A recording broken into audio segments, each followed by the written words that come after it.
levelnya orang bertauhid. Ada level awam, ada level khawas, ada level khawasul khawas. Level awam itu namanya tauhid af'al. Kalau level khawas, tauhid sifat. Ada level khawasul khawas, tauhid zat. Istilah ini dikenal awam, khawas, khawasul khawas itu dari Ghazali. Jadi orang biasa, orang istimewa, orang luar biasa istimewa. Khawasul khawas.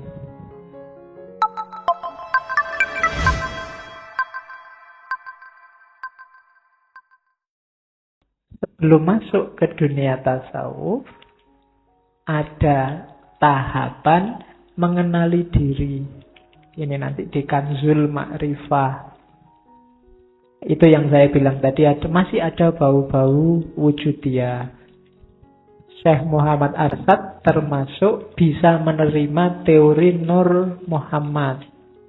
Saya tidak akan mengulang karena panjang penjelasannya. Silahkan direview, diulang lagi di Ibnu Arabi. Itu panjang lebar saya sudah jelaskan bagaimana posisi ontologis Nur Muhammad. Jadi ingatlah sumber esensial kita dari Nur Muhammad. Ini yang kalau orang Jawa menyebutnya teori kemarin di Sunan Kalijogo sangkan paraning dumadi. Asal usul kita. Jadi yang pertama, kenali diri kita, ingat-ingatlah asal usul kita. Di situ pakai istilah Nur Muhammad. Jadi orang untuk membersihkan diri biar tidak sombong, tidak tamak, tidak riak, itu cara paling simpel. Kenali diri, kita itu dari mana, mau kemana, hidup di dunia ini hakikatnya apa. Itu yang pertama. Yang kedua, mati sebelum mati. Ini panjang, nanti di belakang banyak dijelaskan oleh Syekh Muhammad Arsyad. Jadi, mutu qabla anta mutu. Matilah sebelum mati. Nah, ini kadang-kadang ada yang menafsirkan vulgar dalam beberapa tradisi mistik. Mati sebelum mati itu kemudian dipahami sebagai dikubur hidup-hidup. Namanya topo, pendem. Nah, enggak, ini sifatnya simbolik, nanti ada maknanya di belakang. Yang jelas bukan dikubur hidup-hidup kayak orangnya dipendem di dalam tanah begitu. Saya masih ingat dulu ada film Sunan Kalijogo, itu Sunan Kalijogo dikubur hidup-hidup. Ya kalau untuk film sih dramatis, bagus. Coba untuk hidup sehari-hari jangan dijajal. Nanti kamu nggak bisa kembali dikubur beneran. Ya enak sih kalau nggak kembali, wong sudah dikubur, tinggal orang-orang pulang kan beres. Nah, mati sebelum mati maknanya bukan itu. Nanti di belakang dijelaskan. Yang ketiga, ya fokuslah pada memfanakan diri dalam kudrat Allah, iradat Allah, dan ilmu Allah. Kudrat Allah itu semua yang terjadi itu sudah kepastian dari Allah. Iradat Allah, segala yang kamu alami itu adalah keinginannya Allah, dan ilmu Allah sesuai pengetahuannya Allah. Jadi kita manusia itu tidak punya peran apa-apa.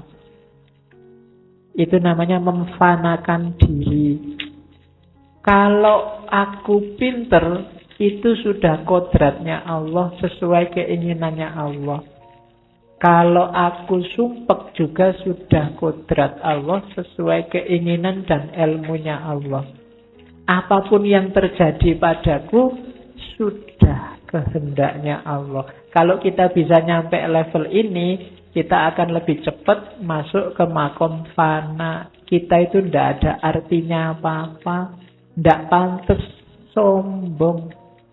Bahkan eksistensi kita hakikatnya juga tidak ada. Jadi fana fil kudrot, fana fil irodat, dan fana fi ilmillah. Jadi latihan dalam dunia sufi itu pertama wawasan kita tentang sangkan paraning dumadi yang basisnya adalah Nur Muhammad.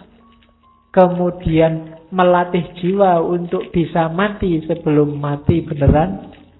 Dan yang ketiga, memfanakan diri.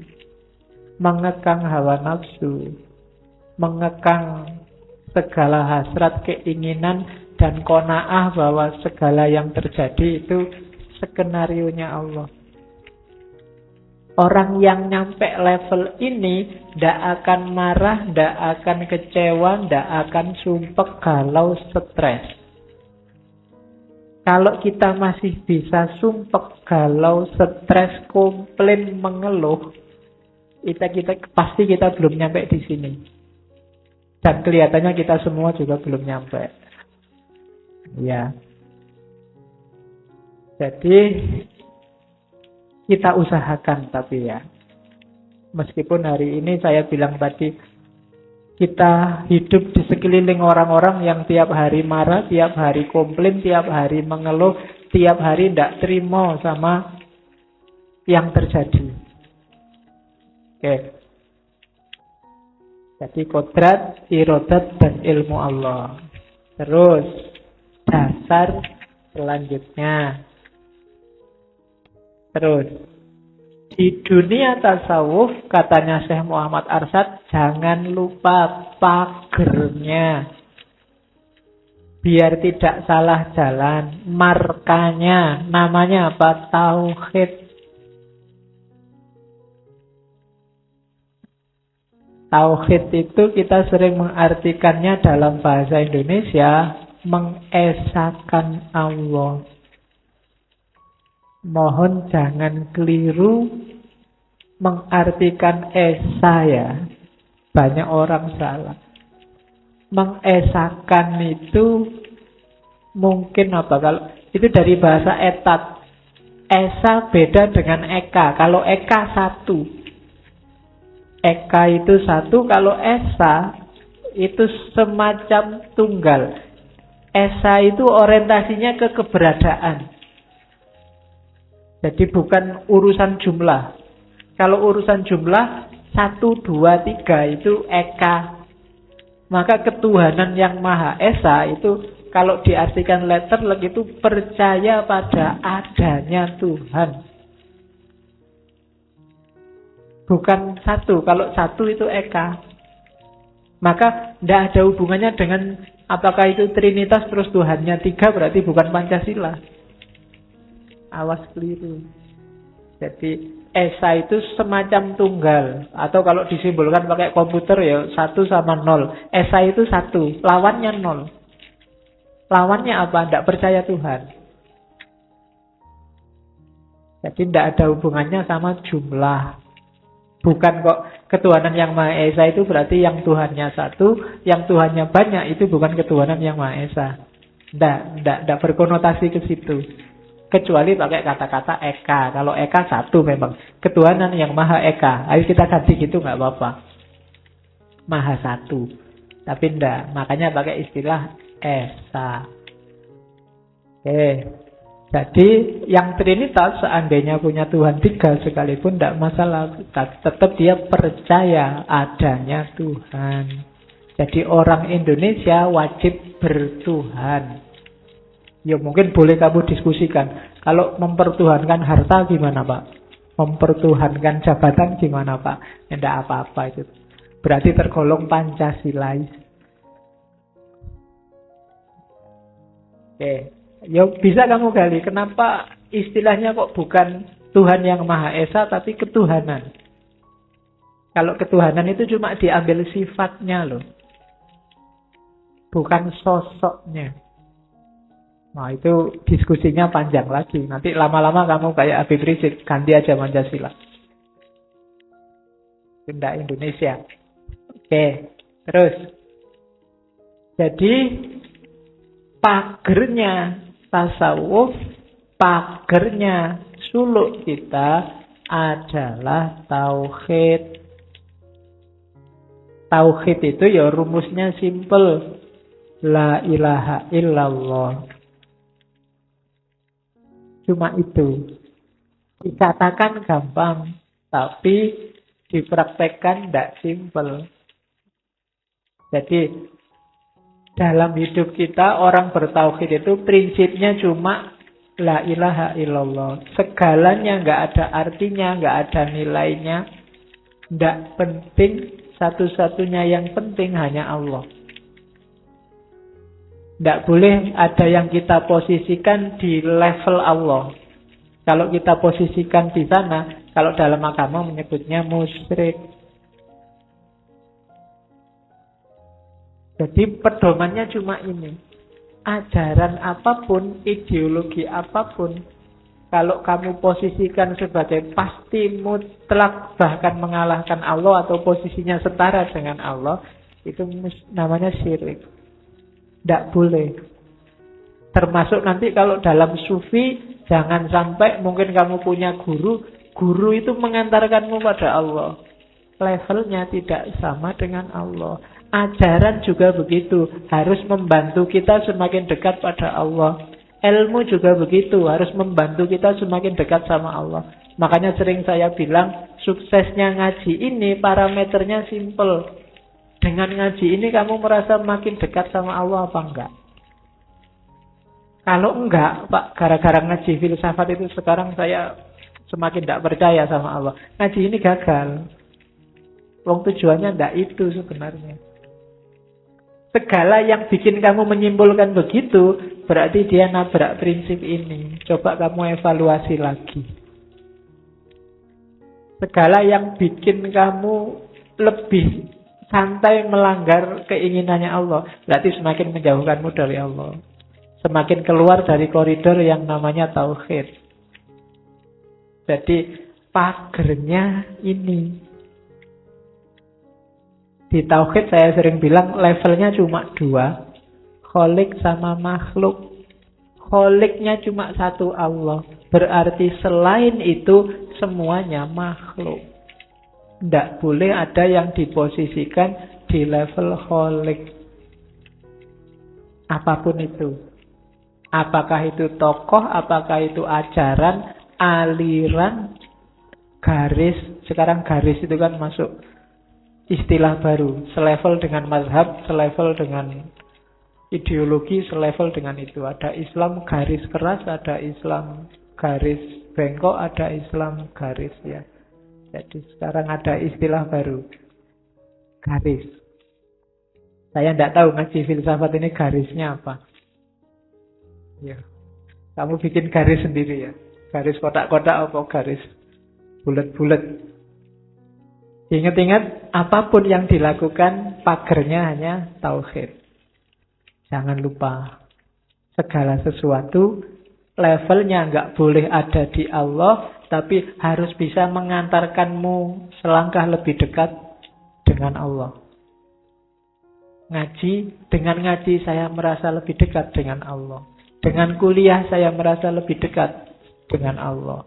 Dengan pacaran, yo pacaran yang Islami lah, tidak apa-apa. Kalau mau pegang tangannya, Bismillahirrahmanirrahim. Kalau sudah, Alhamdulillahirabbil alamin. Terus rumusnya ini, kalau katanya Syekh Arsad, biar kita nggak ketipu, sering-seringlah mewiridkan kalimat ini.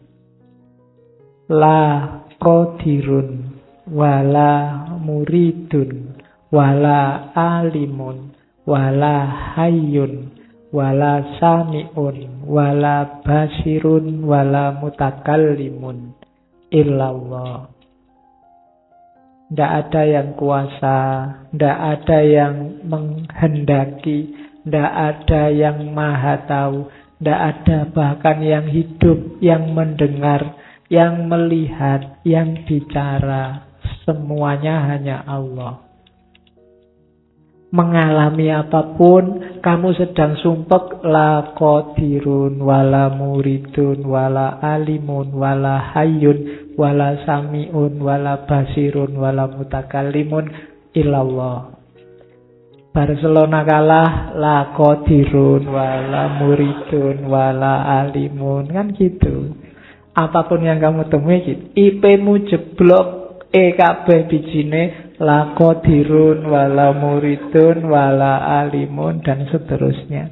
Loh, hidupmu akan lebih tenang. Segalanya dari Allah dan akan kembali ke Allah.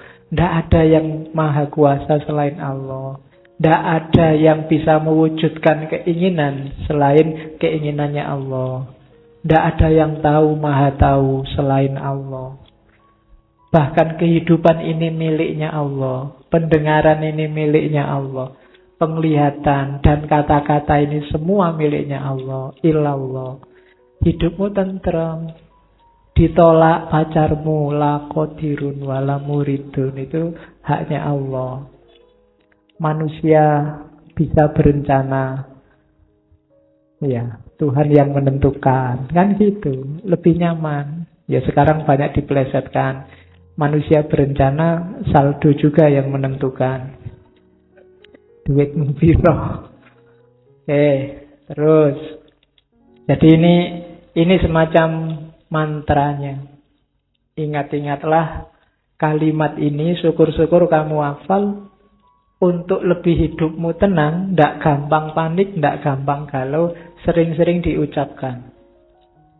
Berhadapan dengan fenomena hidup yang tidak jelas hari ini, ingat-ingatlah apapun yang terjadi, la qadirun, wala muridun, wala alimun, wala hayyun, wala sami'un, wala basirun, wala mutakallimun, illallah. Allah saja yang penting. Yang lain hanya untuk Allah dan demi Allah dan karena Allah. Sekarang levelnya tadi. Levelnya orang bertauhid. Ada level awam, ada level khawas, ada level khawasul khawas. Level awam itu namanya tauhid af'al. Kalau level khawas, tauhid sifat. Ada level khawasul khawas, tauhid zat. Istilah ini dikenal awam, khawas, khawasul khawas itu dari Ghazali. Jadi orang biasa, orang istimewa, orang luar biasa istimewa. Khawasul khawas. Atau kayak levelnya martabak itu ya, biasa, di atas lagi apa? Spesial, nah di atasnya lagi istimewa. Ada di atasnya lagi enggak? Super. Ya. Jadi awam, khawas, khawasul khawas. Yang awam gimana? Saya takutnya yang awam aja kita tidak nyampe. Yang awam itu tauhidul af'al. Yang awam itu apa? Keyakinan kita bahwa semua yang terjadi ini tidak ada yang berbuat kecuali hanya Allah. Semua peristiwa itu dari Allah. Segala yang kelihatannya bukan dari Allah, itu sebenarnya dari Allah. Nanti Syekh Muhammad Asad menjelaskan, termasuk yang jelek-jelek juga, Pak. Iya. Loh, kalau gitu kejahatan juga takdirnya Allah dong, Pak. Kenapa halus? Kejahatan juga takdirnya Allah. Hanya saja syariat melarang, mencela kejahatan, dan kita harus memedomani syariat. Berarti ya, kalau ada orang maling, kalau ada orang bunuh, itu takdirnya Allah juga. Berarti nggak boleh kita salahkan. Harus kita salahkan. Kenapa? Petunjuk dari Allah menyuruh begitu.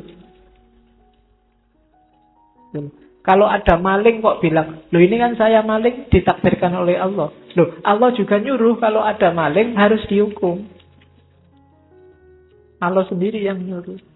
Jadi segalanya memang skenarionya Allah, termasuk syariat. Maka yang jelek-jelek juga dari Allah. Cuma Allah menurunkan petunjuk untuk menyikapi yang baik dan yang jelek. Kalau ada yang baik kayak gini, kalau ada yang jelek kayak gini. Tidak boleh kamu, Pak, saya zina ini kan sudah takdirnya Allah, Pak. Di Lauhil Mahfudz sudah ditulis bahwa tanggal sekian saya zina. Jangan salahkan saya. Itu sudah skenarionya Allah. Tidak.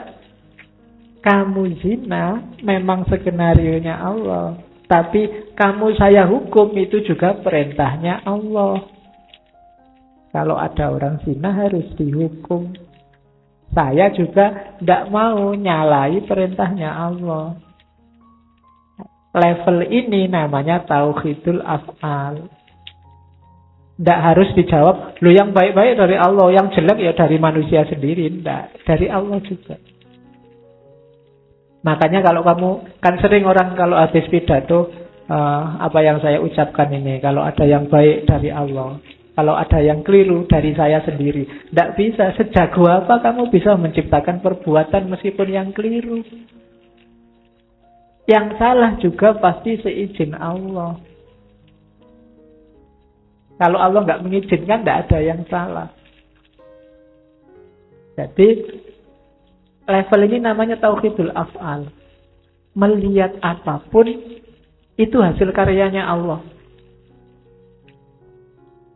Nah, orang yang nyampe ke level ini dan sukses di sini, ini orang yang mengalami sebutannya apa? Wahdatus syuhud. Melihat apapun, mengalami apapun yang dia rasakan hanya kehadirannya Allah. Orang yang wahdatus syuhud ini atau wahdatul af'al ini disebut fana fil af'al. Jadi orang yang tenggelam dalam perbuatannya Allah. Di level apapun yang dia lihat cuma Allah. Noleh ke sini lihat Allah, noleh ke sana lebih Allah lagi. Ya. Jadi tidak ada yang tidak Allah. Dimanapun yang dilihat wajah Allah. Fa'aina matuwalu fasamma wajhullah. Kemanapun kita menghadap, tidak ada yang tidak wajahnya Allah. Dimanapun wajahnya Allah kelihatan. Oke. Melihat Ahok wajah Allah, melihat Habib Rizik juga wajah Allah di situ. Ya. Oke. Tidak boleh kamu benci, cuma tetap kita jalan sesuai tuntunannya Allah melalui Rasul. Ya, kalau ada yang keliru, tidak pas, ya jangan diikuti. Jadi, ini namanya tauhidul af'al. Tauhid perbuatan. Kalau kita bisa nyampe ini, baru kita disebut orang awam. Kalau belum, ya berarti awam aja kita belum. Ya, jadi masuk itu belum berarti. Awam aja belum kan berarti daftar aja belum. Apalagi registrasi. Tidak, kita belum masuk berarti. Belum punya level. Level pertama adalah tauhidul af'al. Orang yang selalu sadar bahwa apapun yang dia lihat, apapun yang dia alami, di situ Allah hadir. Terus, yang kedua, lebih dalam lagi orang khawas, namanya tauhidus sifat. Kalau ini enggak, kalau tadi kan melihat yang di luar dirinya, melihat segala sesuatu. Kalau ini termasuk dirinya sendiri. Segala sifat-sifat, segala karakter dalam dirinya itu juga dari Allah. Ini tingkatannya khawas. Levelnya para aulia, katanya Muhammad Arsyad. Orang-orang inilah nanti yang mengalami kasyaf. Kelompok arif. Kalau tadi melihat yang di luar dirinya dengan alat dirinya sendiri, sifatnya juga sifatnya sendiri. Kalau di level kedua ini, dirinya sendiri juga sudah nggak ada. Semua makhluk juga nggak ada. Segala informasi tentang kenyataan, tentang realitas berasal langsung dari Allah. Namanya fana fis sifat. Para aulia, para wali yang melihat bahwa segalanya tidak ada yang hakiki hanya Allah. Sifat-sifat baik, sifat-sifat buruk, macam-macam yang ada di alam semesta ini, ya semuanya adalah berasal dari Allah. Itu tauhidus sifat. Kita ini hanya majazi. Hakikat kita bukan hakikat sejati. Jangan merasa ada, jangan merasa sombong, wong ada kita aja ndak mesti. Tergantung Allah. Jangan bangga dengan kebaikanmu, kepinteranmu, kebisaanmu. Wah, saya baik sekali Pak, tadi bantu orang. Ndak. Itu bukan dirimu. Izin Allah dan kehendak Allah yang bikin kamu berniat dan mampu membantu orang lain. Sama sekali nggak ada jasamu. Makanya kita harus selalu bersyukur. Alhamdulillah. Segala pujian itu yang punya hanya Allah. Pujian apapun. Kamu dipuji ganteng. Ganteng tidak dari dirimu. Cakep tidak dari dirimu. Dari Allah. Jadi yang berhak dipuji bukan kamu tapi Allah. Kalau kamu pinter, yang berhak dipuji bukan kamu tapi Allah.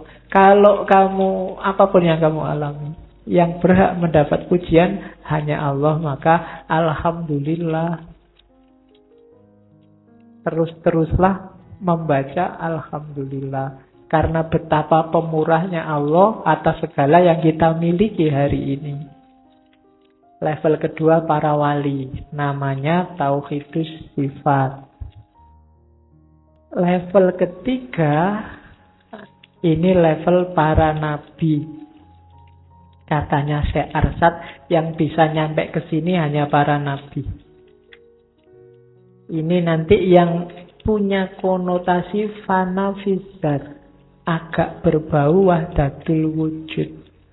Narasinya kayak hadis, la ya'rifu illallah, la yadhkurullah illallah, la yahrullah illallah. Yang tahu ini hanya Allah. Yang ingat Allah ini bukan aku tapi Allah. Yang melihat Allah juga bukan aku tapi Allah. Level ini khawasul khawas. Kalau di Muhammad Arsad ini para ambiya.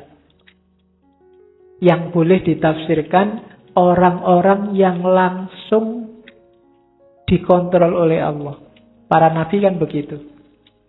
Wala yantiku anil hawa. Dia bukan karena keinginannya kalau dia ngomong. In huwa illa wahyu yuha. Tapi dikte dari Allah. Dikte tidak hanya kata-katanya tapi juga perbuatannya. Berarti semuanya itu Allah. La ya'rifu illallah, la yadhkuru illallah, wa la yarallah illallah. Jadi kalau ini nabi yang bisa. Apa orang biasa, wali misalnya Pak, nggak bisa nyampe makom ini. Kalau di Muhammad Arsad enggak. Kalau wali merasa nyampe makom ini, saat dia merasa saat itu juga makomnya jatuh. Susah ya. Bahkan orang yang merasa wali pun pasti bukan wali.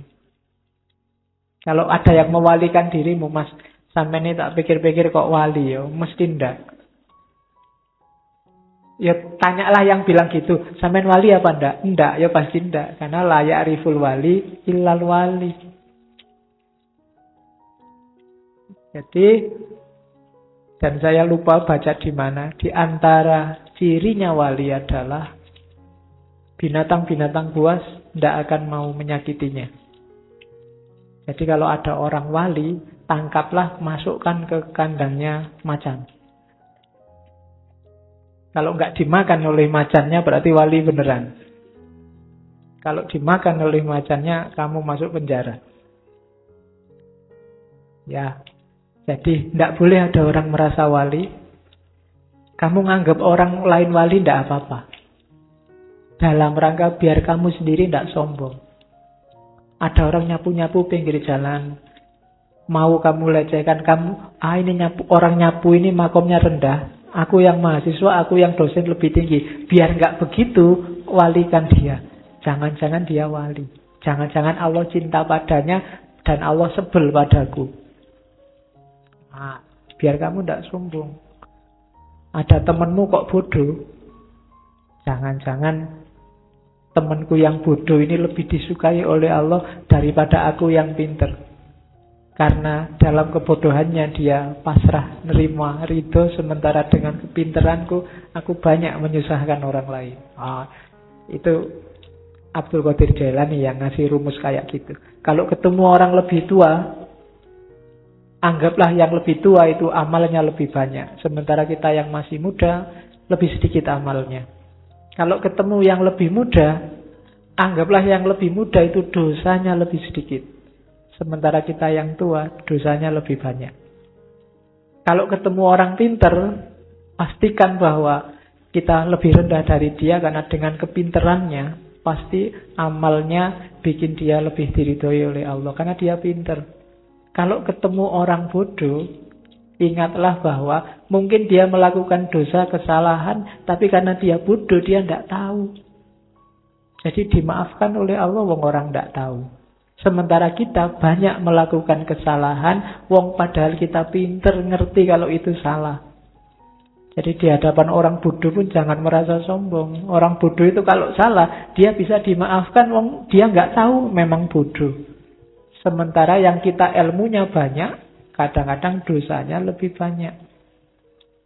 Dan seterusnya. Jadi selalu ambil di bawahnya, biar nggak sombong.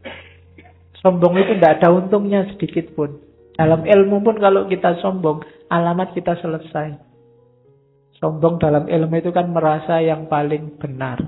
Merasa yang paling pas ilmunya. Merasa yang paling ngerti dan seterusnya. Jadi secara individu jangan nyampe ke ranah ini. Meskipun mungkin besok kamu jadi ketua MUI.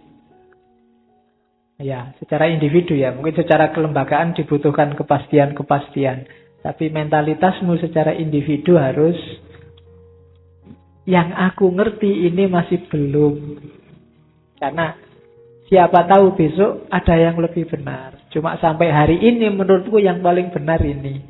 Ya wallahu a'lam sih, tapi semoga Allah meridhoi sampai sini cuma kapasitasku ngerti kebenaran.